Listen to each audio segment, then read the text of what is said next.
Et meie põhiülesandeks siis Kundakordonis on ikkagi merepiirivalve, piirikontroll ja ka otsingu- ja päästetegevus merel. Otsingu- ja päästetegevusest räägin lähemalt.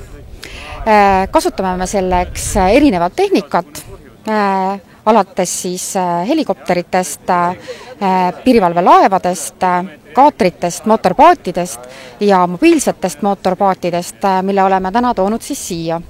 Suuremaid aluseid me siia tuua ei saanud, sest nad on vees. Tõime kõige väiksema, mobiilse paadi, see tähendab see, et sellega me reageerime väga ranniku äärde, kuhu me merelt reageerida ei saa, lähme siis maa poolt.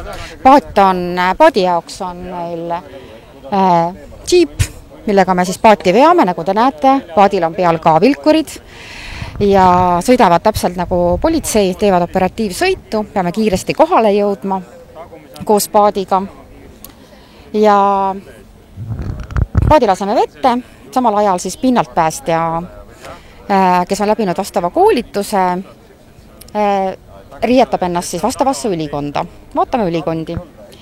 Pinnalt päästja ülikonnaks on nii-öelda kõigepealt soepesu, mis selga pannakse. Ta annab ka parema ujuvuse, kuna sinna vahele jääb õhk. Seda saab nii talvel kui suvel kasutatakse. Sinna peale läheb väga tihedate äärtega siis pinnalt päästja ülikond, millel on väga tugev kaelus, väga tugevad ääred, jalas on kummikud. Lastakse siis õhk välja sellest ülikonnast. Ja tal on nagu spetsiaalsed lukud, üks on siis veekindel lukk, teine on siis lihtsalt nagu kaitselukk. Pannakse see korralikult selga ja minnakse vette siis nii-öelda inimest päästma. Pähe läheb tal siis müts, vastavalt siis vajadusele valitakse mütsi tüüp, kätte pannakse kindad. Ülikond on kasutatav aastaringselt,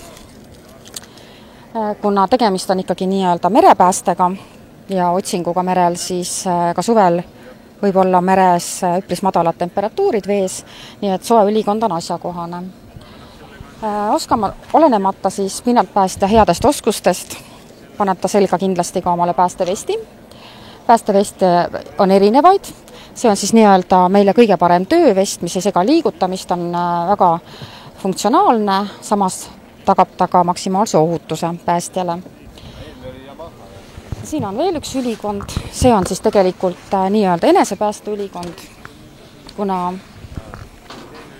me teeme otsingut ja päästet ka suuremate alustega, siis ka meie alustega võib juhtuda õnnetusi ja sellised ülikonnad panevad selga siis kas piirivalve laeva või kaatri peal olevad ametnikud, kui nende alusega on midagi juhtunud ja neil on vaja aluselt evakueerida avamerel. Neil on siis siin peal kõik vajalikud asjad, et neid ka merelt üles leida ka pimedas, näiteks nagu majakas. Et päästevest on, sellised päästevestid on reisilaevadel, näiteks kui sõidate Soome, siis nad on ära pandud inimestele, eks ole ju, kellele tuleb meelde Titanicu film, eks ole, nad olid analoogsed, muidugi ajastutruud, aga suhteliselt analoogsed, et nad annavad väga hea ujuvuse, turvatunde inimesele. Pea on toestatud, majakas on külles, tuli on külles, vile on külles, saad endast märku anda.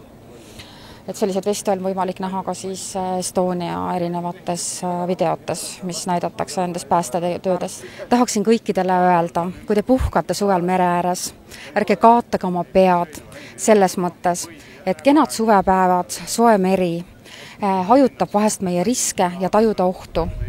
Te võite sattuda hätta, näiteks unustades ennast vulpima kummimadratsile ja kandute merele. Ärge jätke järelevalvet oma lapsi. Lapsed on suutelised kas ära kaduma või oma kummirõngaste ja muude asjadega meres mängides võib juhtuda õnnetus. Hoidke kaasas alati telefon. Telefon peaks olema laetud. Teile piisab ühest numbrist 112, kui et oskaksite kutsuda abi kas enda või teiste jaoks. Teadke alati, kus te viibite. Ütlus, et ma olen rannas ja minul on paremal pool mänd ja vasakul pool suur kivi. Me leiame selle koha ülesse, aga me tuleme poole kauem, kui te teaksite täpselt, kus te viibite. Oskage ka ise abistada. Selle jaoks on võimalus otsida omale, osaleda erinevates ringides või täiendada oma oskusi iseseisvalt. Osake märgata ohtu igas asjas. kandke kaasas alati värsket vett, sellepärast et ülekuumenemine on üks asi, mis teie tajuvust ja ohtu hinnata kindlasti madaldab. Kõik kalamehed, kõik, kes te lähete veele, alati võtke kaasa päästevest. Küsige, kui te kutsutakse sõitma, küsige endale päästevest ja pange see hästi selga. Ja ärge unustage oma lemmikloomi, ka nemad vajavad merel päästevesti. Aga kenad suve ja turvalist suve mere ääres.